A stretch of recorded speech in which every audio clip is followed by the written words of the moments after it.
Buenos días a todos, muchas gracias por haber venido a este nuevo webinario del ciclo de investigadores en ciencia del patrimonio organizado por la plataforma temática interdisciplinar del CSIC PTI País. Muchos ya espero que ya me conozcáis, mi nombre es Teresa Palomar, investigador, científico titular del Instituto de Cerámica y Vidrio del CSIC y formo parte del paquete de trabajo de divulgación de esta plataforma que organiza este ciclo de webinarios. Como sabéis, la PTI País está centrada en ciencia del patrimonio y entre sus objetivos está la difusión y transferencia de todos los resultados de las investigaciones de los grupos que lo conformamos. Y por eso os animamos a participar en estas iniciativas cuya intención es seguir haciendo webinarios todos los meses que también podéis irnos proponiendo vosotros. Hoy tenemos el placer de contar eh, con María de los Ángeles Utrero Agudo y con Enrique Álvarez Areces, que esperemos que se pueda conectar, que creo que estaba con buena cobertura. María de los Ángeles es arqueóloga y doctora por la Universidad Autónoma de Madrid. Desde el 2017 es investigadora de la Escuela de Estudios Árabes de Granada, instituto adscrito al CSIC. Su línea de investigación se centra en la arqueología y la arquitectura de las épocas tardoantigua y altomedieval, con especial dedicación, por un lado, a la península ibérica y al estudio de la relación entre las culturas cristiana y musulmana a través del análisis de la arquitectura, y por otro, a la teoría y la aplicación de la metodología de la arqueología de la arquitectura. Ha dirigido y participado además en diferentes proyectos de investigación nacionales e internacionales, centrados también en el análisis de la arquitectura medieval desde la arqueología. Actualmente dirige la revista científica Arqueología de la Arquitectura y sendos proyectos dedicados al estudio del fenómeno del monacato y la arquitectura altomedieval. Enrique es doctor en Geología por la Universidad de Oviedo y técnico superior especializado de OPIS en el Instituto Geológico Minero de España, donde también está asociado al CSIC, donde destaca como experto en rocas ornamentales, minerales industriales y materiales petros asociados a la construcción del patrimonio arquitectónico. A lo largo de su trayectoria ha liderado proyectos nacionales e internacionales sobre procedencia de materiales y canteras históricas, con especial énfasis en la arquitectura altomedieval y el Camino de Santiago.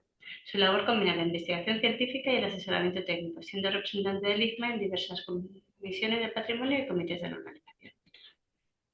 Como sabéis, primero vamos a tener la ponencia que nos van a presentar, creo que María Ángeles, y luego pasaremos al turno de preguntas. Por favor, aquellos que tengáis cualquier pregunta, idla escribiendo en el chat y así las leo al final y no os olvidáis, y para nosotros también es más fácil poder gestionar esas preguntas. Así que yo creo que sin más, María Ángeles, puedes comenzar cuando quieras. Voy a compartir y me Sí, confirmáis, ¿vale? sí, te confirmo. Ujú.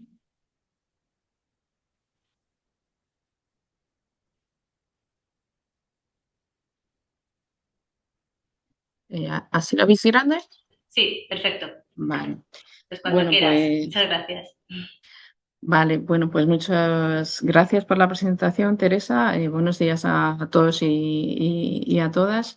Y bueno, la verdad que la intención de la presentación que hacemos hoy, mi compañero Enrique Álvarez Areces, por quien también me disculpo porque está en campo y no sé si finalmente se podrá conectar con nosotros o no, eh, es un poco mostrar, aunque ambos grupos pertenecemos a la PTI, mostrar cómo trabajamos y cómo venimos trabajando en realidad desde hace bastante tiempo, incluso antes de la configuración de la PTI. Nuestro trabajo, bueno, como ha presentado Teresa, yo soy arqueóloga, Enrique es geólogo y empezamos a trabajar más por una cuestión de investigación, de entender mejor la arquitectura y las canteras de periodos altomedievales, pero luego con el tiempo, como intentaremos un poco mostrar, ha ido derivando y ampliándose dentro de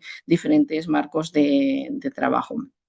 Eh, en primer lugar, me gustaría, bueno, con una sencilla tabla, evidenciar justo lo que acabo de decir, ¿no? Que de hecho llevamos casi 20 años colaborando en diferentes marcos de investigación. Por un lado, contratos de investigación, es decir, aquellos marcos que nos han solicitado tanto entidades públicas como privadas y que normalmente han sido, tenían como objetivo, digamos, la conservación, restauración y puesta en valor de diferentes entes patrimoniales arquitectónicos.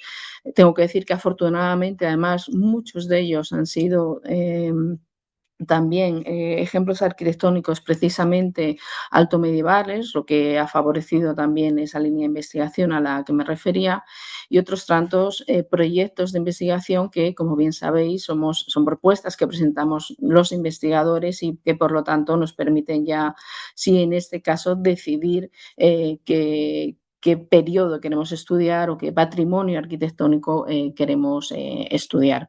Esto es una selección de ejemplos que sobre todo tiene el objetivo no de decir lo mucho que hemos trabajado, sino cuánto tiempo llevamos trabajando, cómo nos hemos movido y de hecho en qué estamos hoy, ¿no? Marcó en rojo aquellos proyectos que ahora están abiertos, sobre los cuales estamos trabajando. Yo de hecho os estoy hablando en estos momentos desde Santa María de Melque, el cuarto proyecto que tenéis en imagen, donde llevamos trabajando desde el año 2021 y gracias a un proyecto europeo que está también en la última línea de esta tabla, esperamos seguir trabajando al menos durante los próximos cinco años, ¿no? ¿Cuál fue la propuesta o cuál fue el inicio que marcó la colaboración entre Enrique y yo, ¿no? Pues en primer lugar era, sobre todo, como he dicho ya, investigar la producción arquitectónica en el periodo tardantiguo y altomedieval en la península, entendiendo desde el punto de vista arqueológico, entendiendo que la producción arquitectónica es un largo proceso que se inicia precisamente en la cantera y termina en la ejecución del edificio. Me refiero a la cantera porque gran parte de los edificios que nosotros estudiamos son de piedra, ¿no? Esto es importante porque, por ejemplo, en Europa hay ejemplos de arquitectura ígnea o arquitectura también de ladrillo. Nosotros también tenemos, lógicamente, arquitectura de ladrillo, pero una parte muy importante del patrimonio que estudiamos de esta época está construido en piedra, ¿no? De ahí la importancia de este material en ese discurso del proceso arquitectónico. También nuestra intención era entender las canteras y los edificios o las construcciones, ambos como yacimientos geológicos y arqueológicos. Es decir, las canteras, sobra decir, porque es un yacimiento geológico, perdón, pero no siempre nos damos cuenta de que son también yacimientos arqueológicos donde podemos leer su proceso de trabajo, de explotación, es decir, tienen una secuencia que arqueológica y geológicamente se pueden leer. Lo mismo que ocurre en los edificios, ¿no? Donde tenemos una secuencia arqueológica que podemos leer, pero también esa secuencia nos va a demostrar normalmente unos cambios geológicos que van ligados a periodos históricos. Esto sería, digamos, un poco esas dos líneas más centradas en la investigación, a la cual pues debemos sumar la colaboración, como he intentado indicar con la tabla anterior, en proyectos de conservación, de restauración y de puesta en valor, donde, digamos, diferentes entidades han demandado nuestro trabajo para entender mejor procesos patológicos, procesos que van vinculados al material, pero bueno, también procesos estructurales, donde la combinación de ambas aproximaciones con otras tantas, porque en realidad somos un equipo donde trabajamos arquitectos, historiadores del arte, arqueólogos, bueno, geólogos, pero también botánicos, etcétera, intentamos un poco entender de manera mucho más global, ¿no? El patrimonio arquitectónico.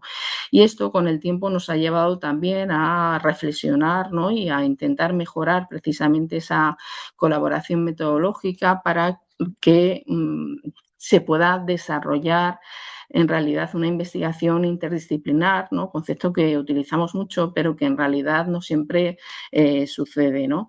Una propuesta metodológica que ya de hecho publicamos hace 10 años en este libro que os muestro a vuestra derecha, donde basadas ya en algunas experiencias intentábamos explicar desde nuestro punto de vista cómo ambas disciplinas, en este caso, se podían beneficiar partiendo siempre de algo que es fundamental y es que la arqueóloga debe ir a estudiar las canteras y la geóloga o el geólogo también debe ir a estudiar el edificio, ¿no? No vale ir por separado y luego ya nos contaremos lo que hemos encontrado.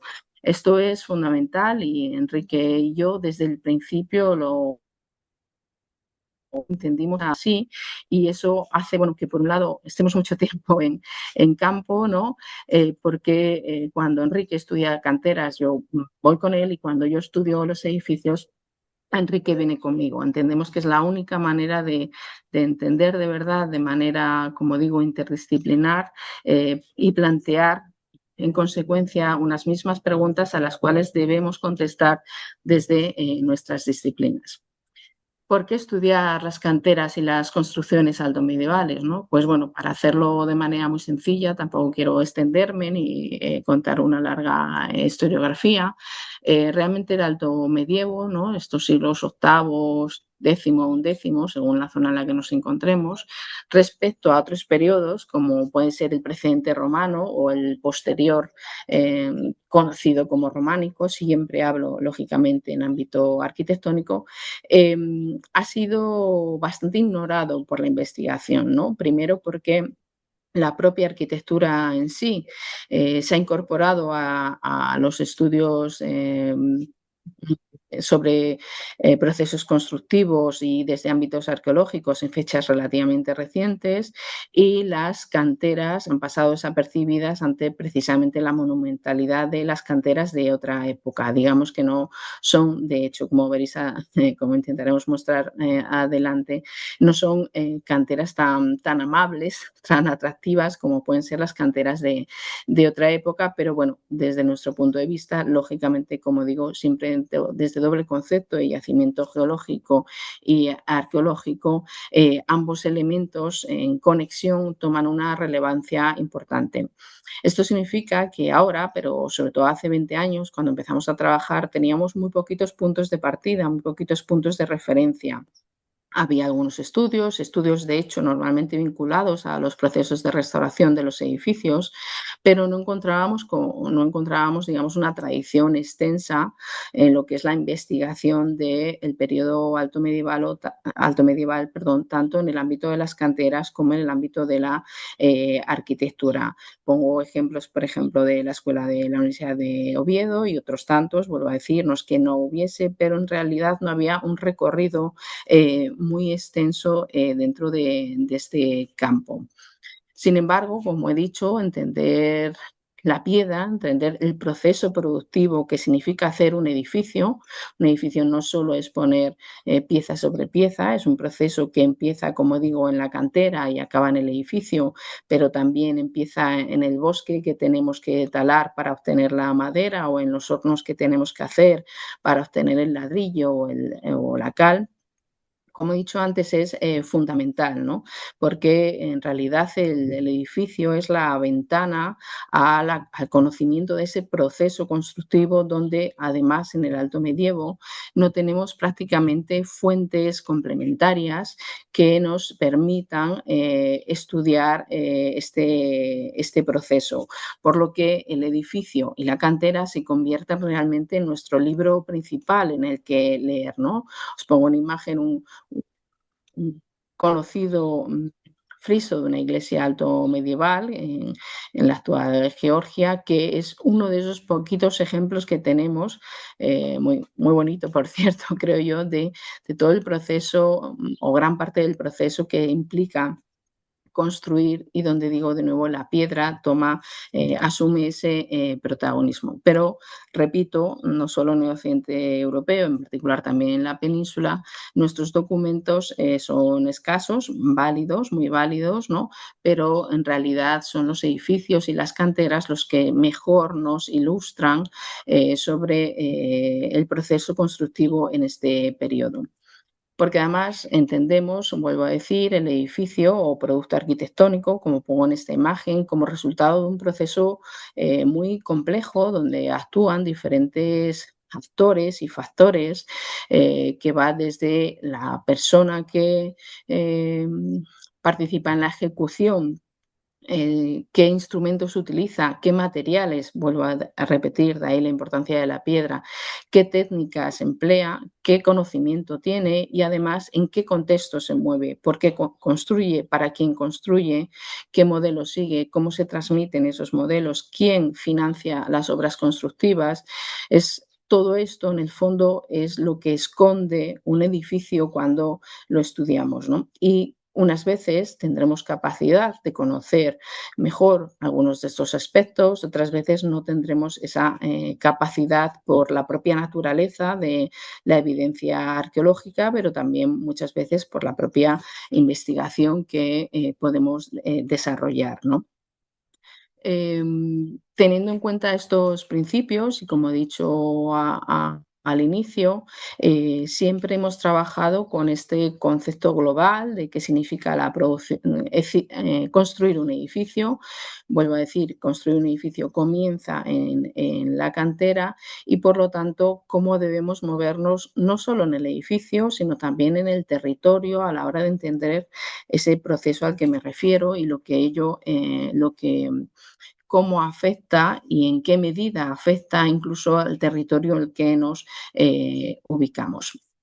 Desde luego, el punto de partida, y lo digo siempre, y bueno, Enrique ya me cree, está convencido de de lo que le digo, es hacer la estratigrafía de las construcciones, igual que podemos hacer la estratigrafía de las canteras, como he dicho antes, dado que ambos son yacimientos geológicos y arqueológicos. La estratigrafía es fundamental, no solamente para la investigación, sino también, como intentaré mostrar al final, para la conservación y la restauración. Si nosotros queremos saber, por ejemplo, o valorar mejor por qué hay procesos patológicos que afectan a unas piedras o a unos materiales en general y a otros no, lo primero que tenemos que saber es de qué momento son esos materiales, a qué obras se ascriben, en qué periodo fueron incorporados al edificio. De otra manera, podremos estar cometiendo errores sobre a la hora de analizar elementos que son más modernos de lo que pensamos o más antiguos de lo que pensamos o que se han incorporado en restauraciones recientes, etcétera. Es decir, la estratigrafía es el marco que nos ofrece la secuencia, ¿no? Nos descifra la vida del edificio, nos permite decir en qué momento se construyó, con qué materiales y qué forma tenía, cómo evolucionó, si se arruinó, si no se arruinó, si se reconstruyó, cómo se reconstruyó, etcétera, ¿no? Pongo esta imagen de un edificio que mencionaré varias veces a lo largo de esta charla, ¿no? Un edificio que tiene un origen a finales del noveno, pero que su historia acaba ahora, acaba esta mañana, ¿no? La arqueología nos dice que todos los yacimientos están siempre vivos y en este edificio en el fondo lo que tenemos es sí un edificio del siglo IX, pero tenemos un edificio del siglo X, un edificio del siglo XII, del XIV, del XVIII, del XIX y esto lo tenemos que tener muy en cuenta a la hora de pasar a entender, como digo, por ejemplo, en este caso los materiales y los procesos que nos puedan estar reflejando esos materiales. Por lo tanto, siempre nuestro punto de partida es hacer lo que se denomina en otros términos arqueología de la arquitectura, es decir, aplicar el método arqueológico que normalmente aplicamos cuando estamos excavando al conocimiento de un edificio histórico. Sin arqueología del edificio, todo lo que hagamos después puede estar equivocado y ese es nuestro principio inicial. En este tiempo, como decía antes, hemos estudiado varios conjuntos, pero no me interesa desde luego hablarles de ellos en particular, sino más bien intentar explicarles qué nos han enseñado estos estudios o qué creemos nosotros que nos han enseñado primero como investigadores, pero también bueno, a la comunidad científica, en qué manera hemos avanzado y desde luego cuántas son las muchísimas preguntas que quedan por hacer, ¿no? creo que una de las primeras líneas que podríamos destacar es que dentro de ese desconocimiento al que me refería al inicio, ¿no? En el que indicaba cómo el Alto Medievo, pues bueno, ha sido una época menos favorecida que otras en términos de investigación. Además, había muchos tópicos sobre qué es la arquitectura alto medieval, ¿no? Pues es una arquitectura pobre, que no está hecha por grandes arquitectos, que no tienen un conocimiento del territorio.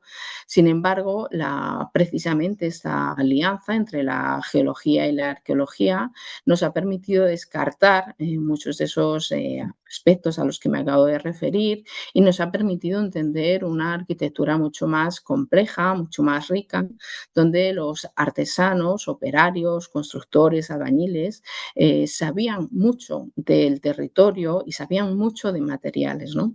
¿A qué me refiero cuando digo sabían mucho? Pues muchos de los edificios, todos los edificios estudiados hasta ahí en la península, donde llevamos ya pues casi una medio centenar, nos evidencian que los constructores prospectaban el territorio, buscaban la piedra y buscaban la piedra de acuerdo a objetivo funcional, ¿no? No había una búsqueda de piedra y, digamos, lo primero que encontraban lo empleaban, no. De acuerdo a los elementos estructurales, arquitectónicos, constructivos que querían hacer con ellos, seleccionaban los materiales, ¿no? Pongo un ejemplo en un edificio en Valladolid, una iglesia del siglo que tiene su primera fase en el siglo X, donde la cantera está a los pies del edificio, así podemos localizarla, lógicamente siempre haciendo no solo la estratigrafía del edificio, sino eh, todo el conjunto de análisis petrográficos, petrológicos que ya conocéis para comparar y entender bien si realmente es del mismo material o no, que además nos llevó a hacer una prospección mucho más amplia, una prospección, como digo yo, que en su época tuvo que hacer también el constructor de este edificio, donde los materiales se van seleccionando de acuerdo a la posición que van a tener. Lo mismo nos pasa en otros ejemplos coetáneos, lo cual nos da pie a hablar de un proceso común que nos indica, como digo, cómo los artesanos conocían bien el territorio y conocían bien los materiales, ¿no? En el caso de León, por ejemplo, un edificio que era el edificio que os ponía anteriormente en San Miguel de Escalada, se ve muy bien cómo no tienen pereza, por decirlo de alguna manera, en irse a canteras que están mucho más alejadas para obtener un material que permite hacer unos sillares con unas juntas muy finas que van a generar este tipo de arquería con una labra muy, muy precisa y obtienen ese material, como digo, a pesar de tener que recorrer, en este caso, casi 20 kilómetros para obtenerlo. Hay un equilibrio entre la distancia, la calidad del material y posiblemente, lógicamente, la financiación que se tenía para hacer las obras. Otro caso, por ilustrar, como digo, no los edificios en sí, sino los ejemplos que, por ejemplo, nos evidencian cómo el cantero o los canteros estaban guiados por obtener un material que necesitaban para según qué elementos del edificio, ¿no?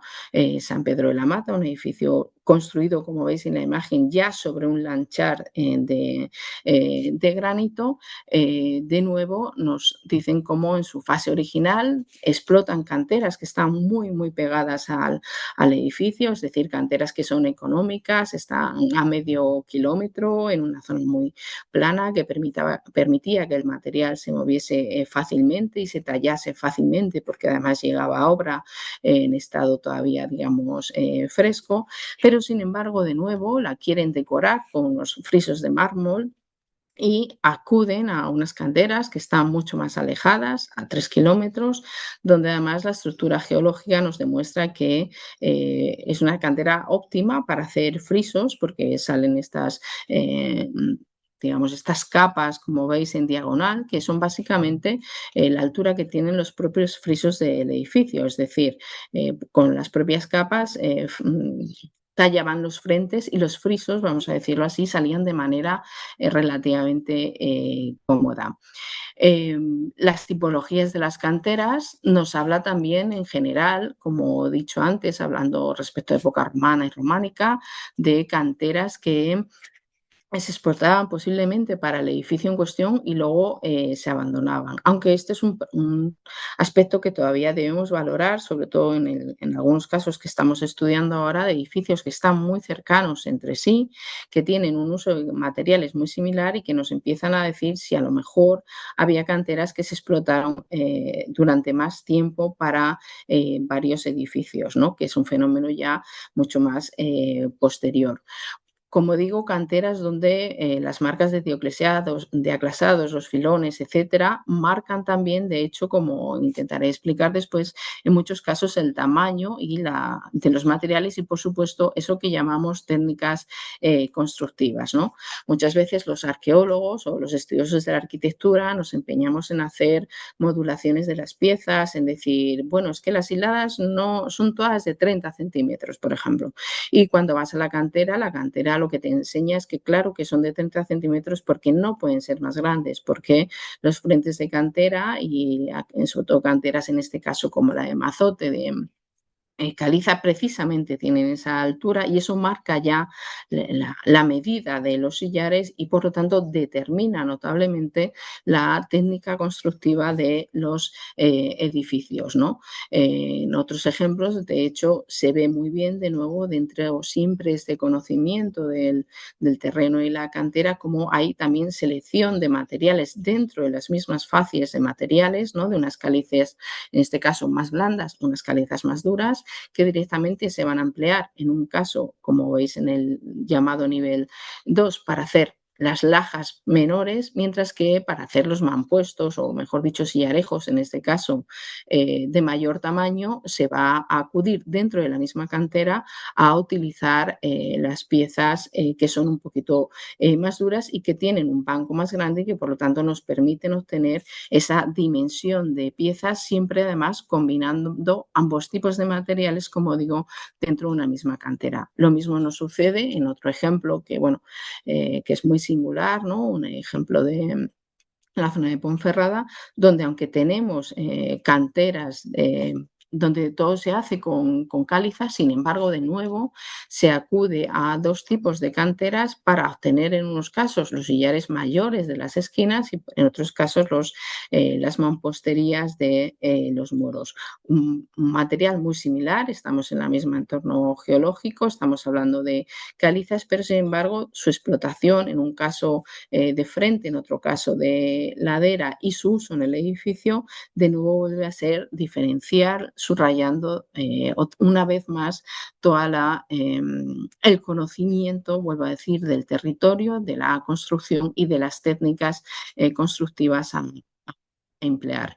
Otro ejemplo, de nuevo, siempre haciendo lo mismo, ¿no? Como grandes edificios son capaces además de acudir a diferentes frentes para hacer, por ejemplo, las fachadas exteriores, donde utilizamos un material local, menos, vamos a decir, estéticamente amable, aunque en cualquier caso estos edificios en muchos casos iban a estar cubiertos por enfoscados, es decir, un material económico y cercano con el cual hacemos el edificio, y el caso que os explicaba antes, como sin embargo en el interior nos desplazamos muy lejos para obtener una caliza de mejor calidad para hacer las arquerías y además, si se fijan en la imagen, reutilizamos abundante material romano y tardorromano para hacer los soportes, las basas, las capiteles del edificio en contextos donde los artesanos sabemos que hacen estas piezas porque tienen piezas nuevas,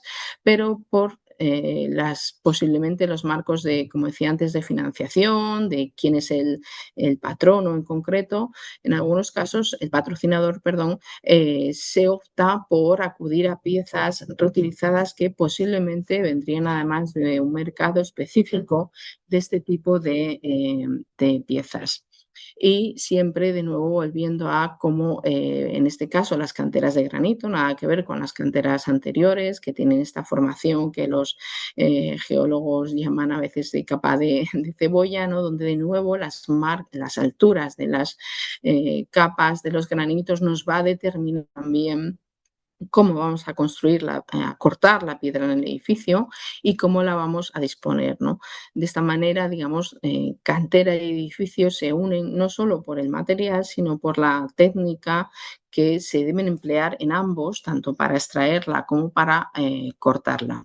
Y por supuesto, también nos enseñan dentro de este proceso que la mejor piedra no se utilizaba en todos los sitios. Había también una selección de la piedra mejor, donde podemos denominar los sillares, ¿no? Se utilizaban los edificios principales, mientras que los edificios anexos pues se utilizaba mamposterías, como digo, extraídas en las zonas cercanas que permitían generar unas construcciones igualmente solventes, pero donde no se empleaba, digamos, esfuerzo en la talla de los materiales más allá del estrictamente imprescindible. Como digo, un proceso, una serie de aspectos que eran desconocidos, esta época reciente, que también lógicamente va ligado con esta concepción de dejar de ver el edificio como un simple monumento, sino de verlo también, como he dicho desde el principio, como un producto arquitectónico de su época y que debemos entender todos estos aspectos juegan una labor fundamental en su elaboración. Pasando ya al otro punto, que sería ver cómo hemos desarrollado este tipo de investigación en el ámbito de marcos de proyectos de contratos, como me refería al inicio, de conservación y restauración, ¿no? De nuevo, también como decía, hemos tenido la suerte de trabajar en edificios altomedievales y medievales que de alguna manera han retroalimentado también la investigación de manera específica. Básicamente lo que hemos hecho es siempre, vuelvo a decir, una vez realizada la estratigrafía del edificio, intentar entender, en algunos casos por la propia demanda que tenían los proyectos en los que nos enmarcábamos, ¿no? Ver el estado de la piedra, cómo está afectada, siempre teniendo en cuenta, como digo, que sabemos con cierta seguridad a qué época pertenece esa piedra y, por lo tanto, si ha estado expuesta 10 siglos, 8 siglos o 2 siglos, ¿no? Este es un caso muy singular, una iglesia que actualmente está en pleno camino de Santiago, pero que es más antigua que el Camino de Santiago medieval. Es un edificio de finales del siglo IX, abovedado, del cual solo queda este espacio, que es el ábside, y que tiene la singularidad añadida de que tiene material nuevo, pero también material romano, ¿no? Lo cual nos sitúa también en materiales que están en un mismo contexto arqueológico, pero que sin embargo temporalmente son muy diferentes, ¿no? Y esto solo lo podemos saber, vuelvo a decir, habiendo realizado el estudio arqueológico del edificio. Un mapa, lógicamente, litológico para intentar entender de dónde vienen, qué tipo de materiales se emplean y de dónde vienen, y luego diferentes cartografías de lesiones, de estados de deterioro, valorar si el deterioro es alto, medio o bajo y definir en consecuencia propuestas de conservación preventiva del material pétreo y también en algunos casos de los morteros, como también es este el caso que ligaban estas fábricas, ¿no? Un proyecto que está ahora en marcha, digamos, el estudio se entregó y bueno, está a la espera de que realmente se puedan ejecutar medidas porque, bueno, el edificio, aunque es solo un ábside, básicamente una habitación, pues tiene problemas de estabilidad que deberían afrontarse lo antes posible. Como ven, este era el estado, a pesar de ser todo material de, como digo, de una misma fase altomedieval, sin embargo, la reutilización, ¿no? El reconocer que se reutilizan materiales romanos y materiales medievales nos sitúa en una contexto de reconocer muy bien qué ocurre con cada una de las piezas, digamos, que componen el edificio y cómo además no solamente tenemos daños meramente, como digo, de piedra, sino que estos daños han derivado en daños estructurales del conjunto en sí, porque bueno, el edificio, como ven en la imagen, además está abovedado y empieza a tener sus problemas de grietas, ¿no?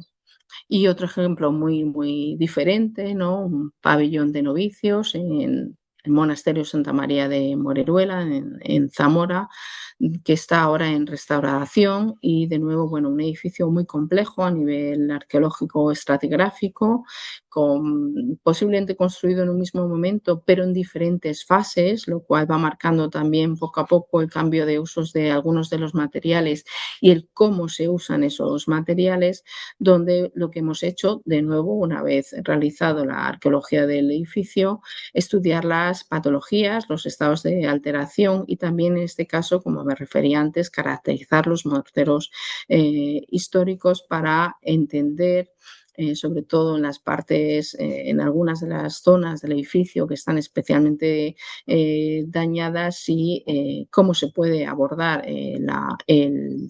la reposición, la restauración, qué decisión se debe tomar y cuál es el estado también de los morteros, si tienen todavía capacidad, ¿no? Si son todavía competentes en términos estructurales. De nuevo, un proyecto que ahora está ejecutando la Junta de Castilla y León, ¿no? Y que se hizo en colaboración de nuevo con varios equipos. Para finalizar, creo que voy bien de tiempo, simplemente, bueno, pues incidir en cómo este modelo de trabajo que llevamos ya desarrollando un tiempo, creo yo, lógicamente, nos ha permitido llegar a campos que antes no nos planteábamos y que ahora nos ofrece un panorama mucho más amplio, ¿no?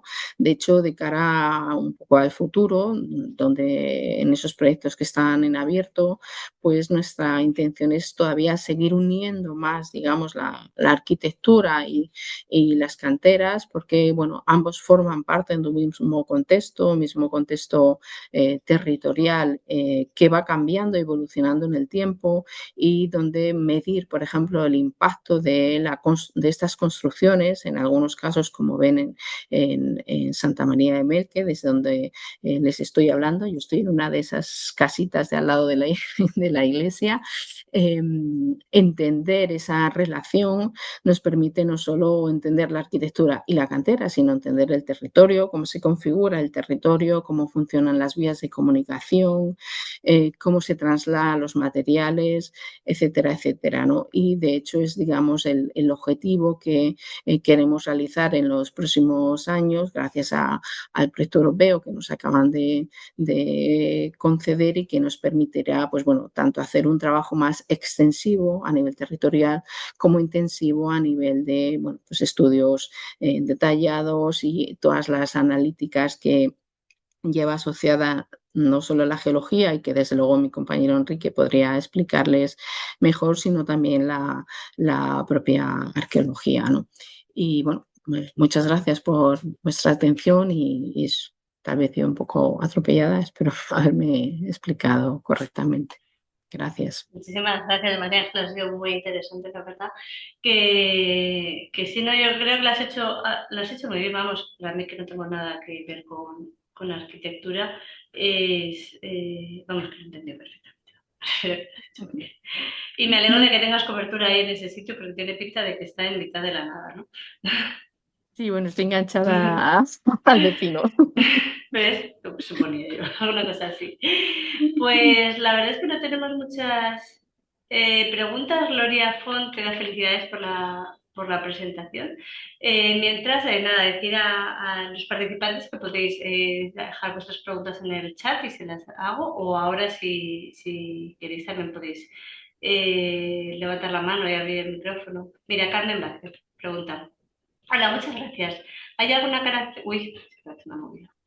¿Hay alguna característica constructiva relativa al uso de la piedra que sea especialmente particular en el Alto Medievo? qué te refieres exactamente con qué característica? Perdona que no entiendo bien la pregunta. Pues no sé. Carmen, si lo puedes comentar. Tipo tallado, morteros, Sí, si hay o sí, no hay. sí. Sí, por supuesto, la estratigrafía, ¿no? Nos permite situar lo que llamamos los arqueólogos, los tipos en contexto, y uno de los elementos tipológicos más importantes son precisamente las tallas de la piedra, ¿no? Que no me he querido parar en ello.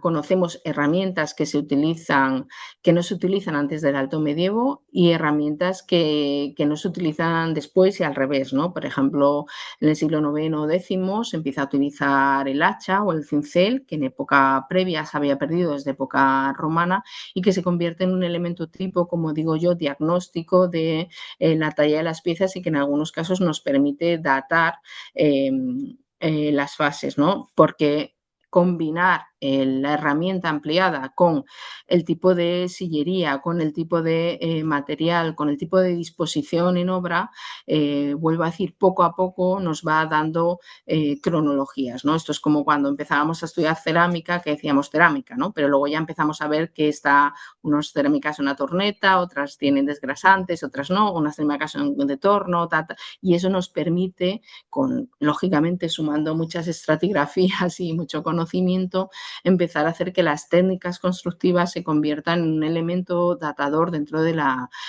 arquitectura. A nivel de morteros, es un campo también por hacer, ¿no? Por hacer muchas analíticas, pero si vemos, por ejemplo, que en la época tardantigua los morteros habían perdido la cal, y en el Alto Medievo la recuperan. Los morteros no, son morteros muy buenos, morteros muy ricos, muy duros, muy, digamos, muy puros, con una abundancia de cal importante, y que además se ejecutan de manera muy limpia, con juntas muy finas, y es algo también muy, digamos, un elemento diagnóstico del periodo alto medieval, sobre todo en lo que yo conozco en la península. Pero desde luego las herramientas, por ejemplo, es algo de gran ayuda a la hora de reconocer la evolución de esas fases a las que me refería y de las técnicas constructivas.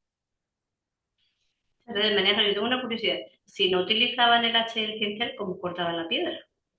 Cortaban la piedra con pico o con otra herramienta, pero el cincel o el hacha se utiliza ya para el acabado final de la piedra, digamos, ¿no? Cuando ya la vas a poner en el edificio. Puede que también lo tuviesen en cantera, pero a día de hoy conocemos, bueno, de esa época tardantigua conocemos menos que de Alto Medievo, pero la aparición del cincel del hacha, sobre todo aplicada a 45 grados, con tallas pasantes que no respetan las juntas de las piezas, es como un elemento diagnóstico, digamos, de Alto Medievo. Interesante. No sé, me acabas de recordar de una vez que vi a los canteros que daba con los martillos, es verdad que lo cortaban así. X más. Dice, gracias por la magnífica presentación y por la puesta en valor de este tipo de patrimonio acerca de las canteras y el uso de las diferentes mitologías en la arquitectura. Desde su punto de vista, ¿en qué puede contribuir un restaurador de materiales inorgánicos porosos en esta dinámica de investigación, binomio arqueología-geología, cuando se trata de determinar, jolín, qué frase, cuando se trata de determinar agentes, mecanismos interiores, así como modos de intervenir? Gracias. Bueno, yo creo que a lo mejor yo invertiría la pregunta, y es qué le podemos aportar nosotros a usted, ¿no? Y de hecho yo creo que de nuevo para mí la propuesta que hago o intento hacer es que, sabiendo bien de qué época son los materiales que podemos trabajar, entonces podemos tomar las medidas y realizar los análisis correspondientes, ¿no? Yo la verdad que no conozco el campo que me dices explícitamente, y tampoco quiero equivocarme en mi respuesta, ¿no? Pero sí creo que nosotros, o la arqueología, puede ser el marco de partida sobre el cual iniciar precisamente ese tipo de análisis a los que se refiere, ¿no? Pero realmente tendría que conocerlo mejor para poder contestarte. Hola.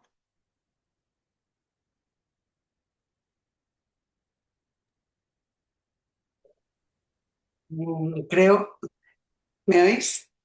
Creo que Teresa se ha Eh, desconectado. creo que Sí, un segundo, que está ya.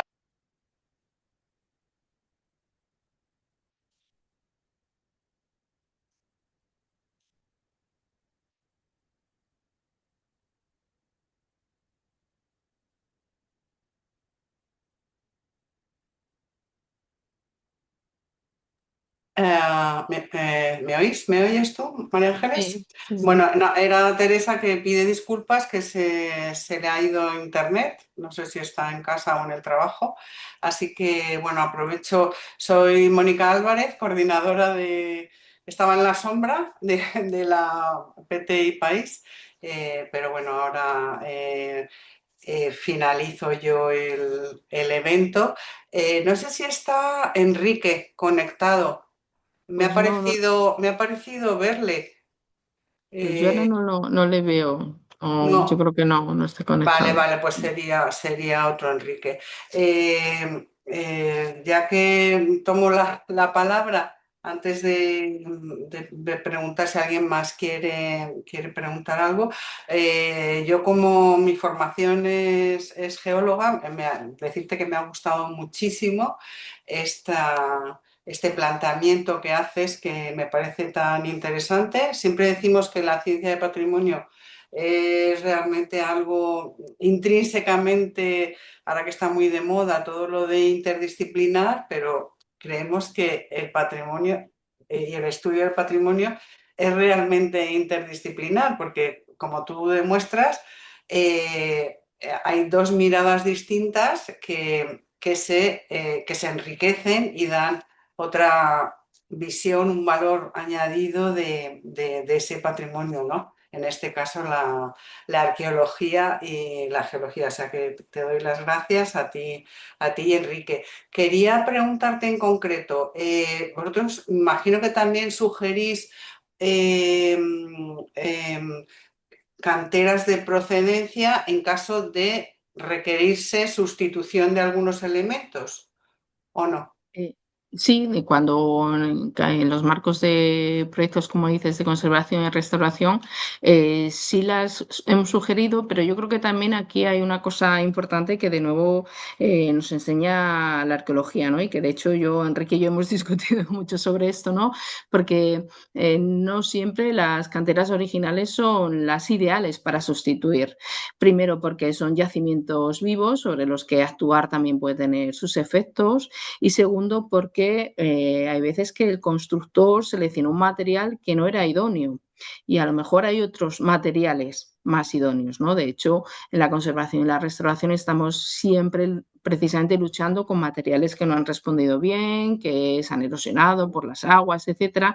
Entonces yo creo que hay que reflexionar, ¿no? Y de nuevo, no soy restauradora, pero sí creo que hay que reflexionar sobre el hecho de que si siempre debemos, una vez las encontremos o las localicemos, debemos utilizar esas canteras. Primero vuelvo a decir porque las alteramos, las transformamos, ¿no? Y segundo porque a lo mejor el material original no siempre es el idóneo a la hora de responder. Luego, lógicamente, también entra en cuenta, hay que tener en cuenta pues, los principios de restauración, la legibilidad de material, el que sea reconocible. Entonces, yo creo que en realidad hay que tomar esas decisiones teniendo en cuenta todo lo que de alguna manera indico, ¿no? Que para mí no existe un automatismo entre, bueno, conozco la cantera, este es el material a utilizar.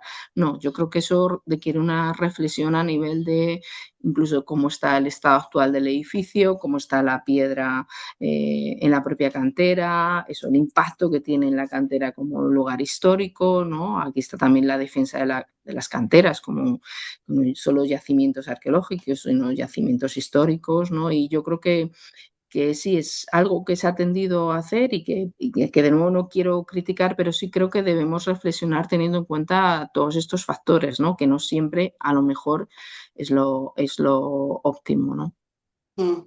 Y si me permites añadir a lo que has Sí. comentado, que también muchas veces el material no es el mismo, porque hay lo que llamamos los geólogos, pues cambios laterales de facies, o por ejemplo en la caliza de Colmenar en Madrid, pues hay diferentes bancos, ¿no? Entonces se utilizó primero el banco gordo que era como el banco bueno de calidad, y ese banco ya está agotado.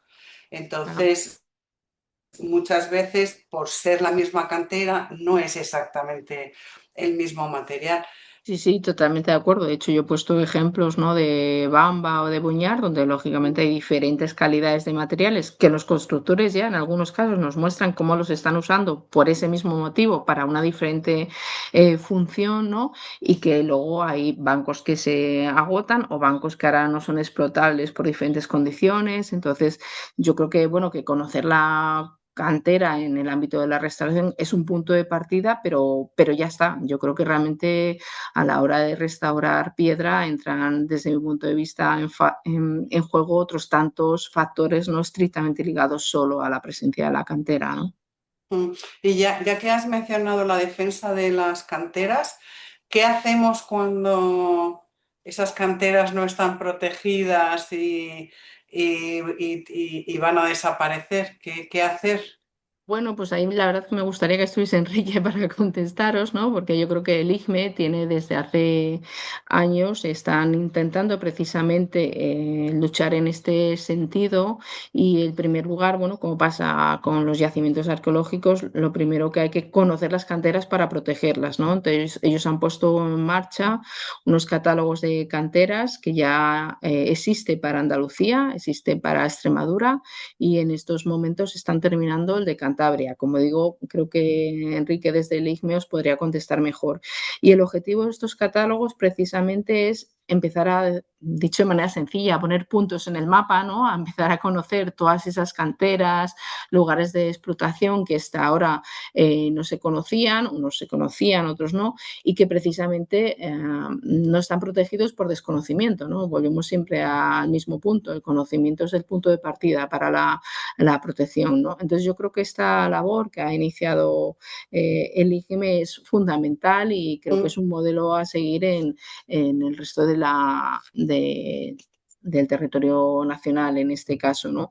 Y claro, como dices tú, luego, ¿qué hacer para protegerlas? Pues bueno, yo creo que es lo mismo que el yacimiento arqueológico, están expuestos a usos, a malos usos, ¿no? Enrique pone siempre una imagen donde se ven las canteras como típico basurero, son el típico basurero de muchos de los pueblos, ¿no? Y claro, pero vuelvo a decir, para mí su protección empieza por su conocimiento y creo que en este sentido el ICME está haciendo una gran labor que esperemos que luego las administraciones cojan, ¿no? Y puedan aplicarlo a sus entornos, ¿no?